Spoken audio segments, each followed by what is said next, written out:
All right, welcome back, everybody, to another deep dive with us. Indeed. And folks, I gotta say, this one's going to be a little bit different Yeah. than what we've done in the past. Definitely unique. We're not diving into a research paper or a book or anything like that today. Right. We are tackling a question, A single question. a single question, Yes. and that question is this: how to feel happy in Pakistan.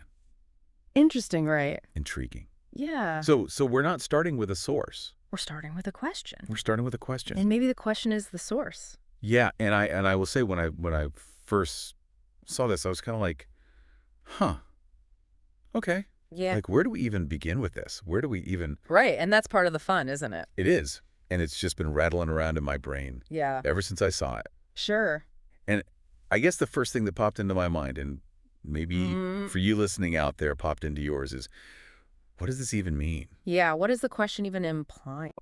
What are the assumptions baked into it? Right. Because, are we assuming that people in Pakistan are not happy? Is that kind of the underlying assumption, or are we assuming? Is it a genuine question? Yeah, or is it like a statement, like a provocative statement? Yeah, and how much of our own preconceived Oh, notions about Pakistan are feeding into that? Totally, yeah. So I'm curious, for anyone listening out there, like, when you first saw this title, Yeah.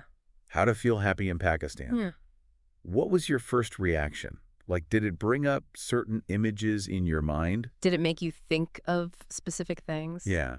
Did you start maybe even like forming some judgments?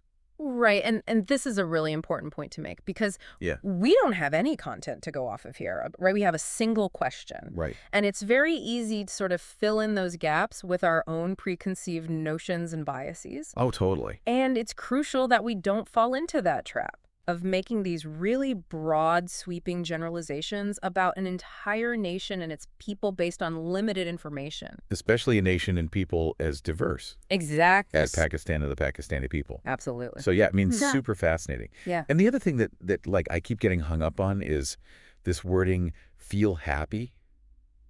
Yeah, what does that even mean? Yeah, like, is this about like a momentary like blip of joy? Right. Or is this about like some kind of deeper, More like deep contentment. yeah, like state of being? Right. And how do you even measure that? Right. And, if you look at the World Happiness Report, which is one way that researchers try to quantify and measure Right. happiness around the world, Pakistan actually ranks higher than you might expect. Really? Yeah, like kind of middle of the pack globally. Wow.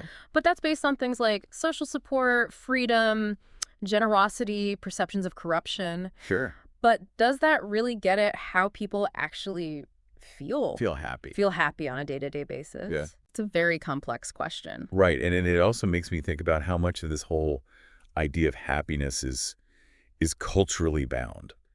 Absolutely. I mean, even the word happiness Yeah, might mean something different totally. depending on where you are in the world. And even within a country Oh, totally. as diverse as Pakistan, right? Right. You have such a mix of different ethnic groups, languages, religious traditions, cultural influences. Right. So to talk about like a single Pakistani experience Yeah, when it comes to happiness is just it's too simplistic. way too simplistic. Yeah. Yeah. So for anyone out there listening who maybe does know something about Pakistan, personal connection, Right. family heritage, have you studied it? Yeah. Does any of this resonate? Does this question kind of get at something that you've observed or thought about?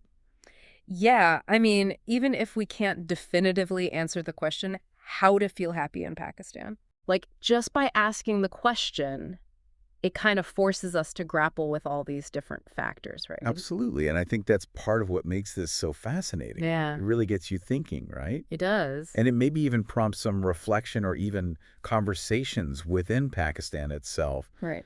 about, what constitutes happiness Right. for its people. Yeah. This has been a strange one for sure. It has. Like we said at the beginning, usually we've got all this data, we've got all these facts and figures, and we're trying to draw some conclusions. Right. But today, we started with basically nothing. Yeah, Yeah. just this blank slate of a question. Yeah. And I think It's been kind of great. it's been really interesting in its own way. Yeah. Right? It's like sometimes the questions that don't have easy answers Yeah. are the ones that are the most thought-provoking Totally. and that really kind of push us to keep learning Yeah. and challenging our assumptions. Yeah. So on that note, we're going to leave all of you out there with one final thought, and that is this. If you were to try to answer the question, How to feel happy in Pakistan. What would your first sentence be? What would your perspective be? Yeah. Let us know. Think about it. And until next time, happy diving. Happy diving.